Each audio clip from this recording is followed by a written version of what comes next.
In a world that prides itself on progress, we've reached a strange contradiction. Grocery prices are rising.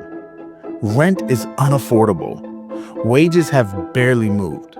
And yet, in boardrooms and private jets, something extraordinary is happening quietly and with stunning speed, while millions tighten their belts just to survive. Hi, Nora. Gay Span texted Nora from Atlanta. I applied for unemployment that I just received a week ago. She's 51, jobless, and scared. I don't want to be homeless. I don't want to be homeless. Is that a worry? It is a worry. A small group of individuals are watching their fortunes explode into the stratosphere. Their names are familiar: Elon Musk, Jeff Bezos, Mark Zuckerberg, but their wealth, it's reached a level we've never seen before in human history. So how is it that in the same economy where people are rationing eggs and fuel, others are amassing billions overnight? This is not just a story about inequality. It's a deeper, darker revelation about how the modern economic system really works. And if nothing changes, what happens next? Just a decade ago, the idea of someone becoming a trillionaire sounded like science fiction. Today, it's a matter of time. Elon Musk is already in line. Jeff Bezos, Larry Ellison, Mark Zuckerberg all following closely. In just 2024 alone, billionaire wealth surged by $2 trillion. That's not growth, that's a detonation. These individuals now hold more financial power than the GDPs of most countries.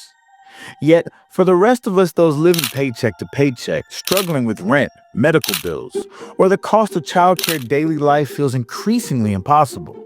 Is live at one downtown where they're marching to raise the minimum wage for hospitality workers. How you doing today, Juan? Hello? You'll find it'll pick up. So tell us the importance of rallying and the importance of what $25 an hour can do for a family like yours. You know, I live in Tijuana right now. I'm a minimum wage worker, you know. It would mean time with family, being together with everyone. If I get an increase, you know, gas has been going up, everything's been going up, but we've been doing all the work here and our compensation is not going up. So I think it's about time that we get some equality in here, you know? The American dream is eroding, and the middle class, once the backbone of Western economies, is slowly vanishing into memory. This isn't a coincidence, it's a consequence. There was a time when a single income could sustain a family, buy a house, maybe even leave something for the kids. But today, even 2 full-time jobs might not be enough. People are working harder than ever and getting less in return. The 2008 financial crisis was a turning point. Millions lost their homes. Savings vanished. Governments bailed out the banks, but not the people.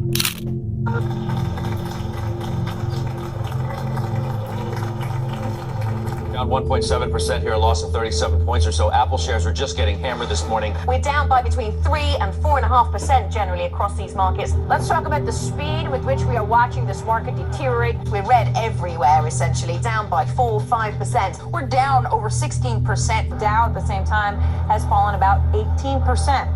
The stock market is now down 21%. Because we're now down 43%. What in the world is happening on Wall Street? 2-year note yields went from 190 to 166 in the blink of an eye. On the NASDAQ, everything and more has been completely wiped out. It was the worst day on Wall Street since the crash of 1987. Since then, wage growth has stagnated and the cost of living has soared. Then came COVID. Entire economies shut down overnight.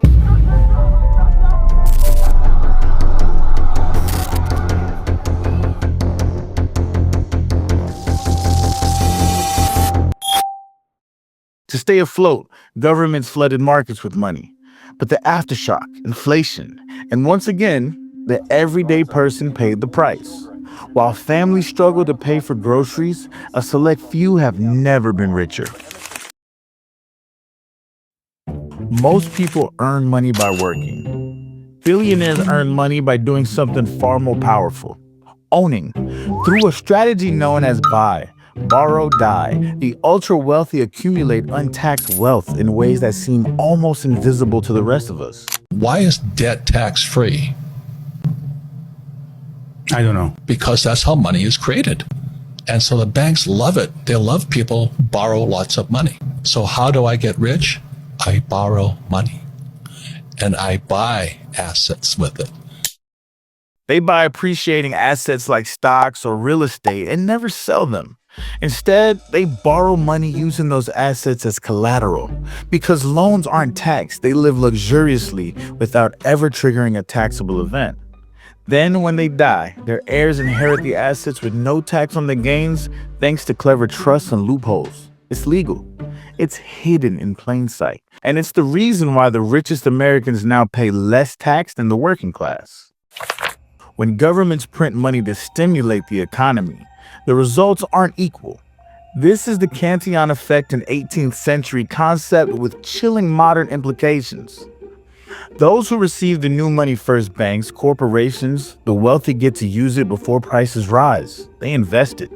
They buy assets. They win. By the time the rest of society receives that money through paychecks or stimulus checks, it's too late.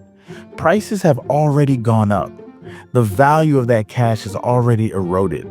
So while the stock market hits record highs and housing prices explode, millions of people are left chasing moving targets, always one step behind. The world's most powerful companies don't just compete, they dominate. Amazon handles over 80% of online purchases in some regions. Google owns 90% of the search engine market. Meta controls the social platforms that define modern communication. These are not companies, they are empires. Their influence goes far beyond products and services. They shape policy, suppress competition, and fund political candidates who maintain the status quo. Now let's have a look at Elon Musk talking at Butler at the Trump rally. For the sake of our families, for the sake of our children, we will keep on going. And as a expression goes, I mean, I'm a little embarrassed to say it, to be honest with you, but I'm going to say it because a lot of people do say it. We will fight, fight, fight. We had one president who couldn't climb a flight of stairs, and another who was fist pumping after getting shot.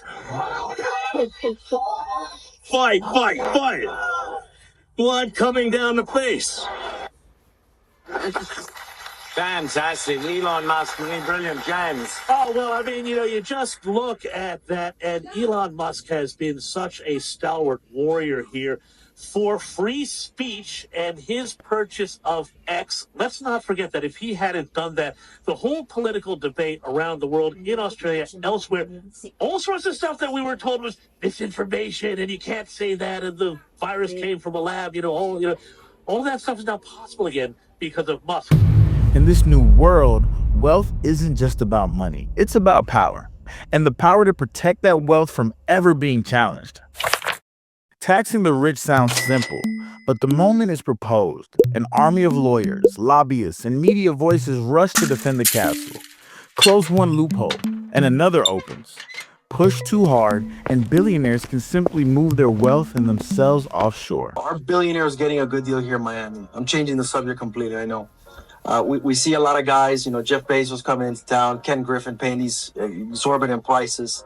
At this point, do you think they're getting a good deal, or is it now just like a pissing match, to see who can get the best properties for any price?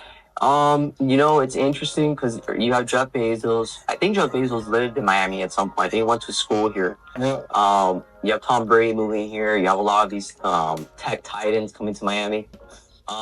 Yeah, I think it's interesting. I think they're at the stage of their life where they've done everything. They're like, hey, I want to get a mega yacht. I want to party in Miami and have a good time and enjoy my billions. Maybe they view Miami as their playground.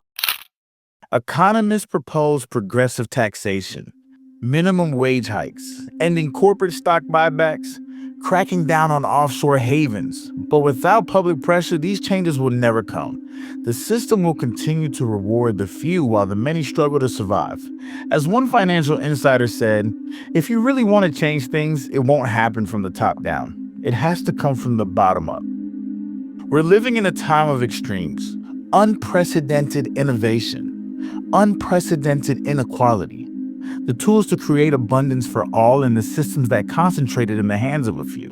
The world doesn't have to be this way, but to change it, we first have to understand it. The future is being written right now. Who gets to hold the pen?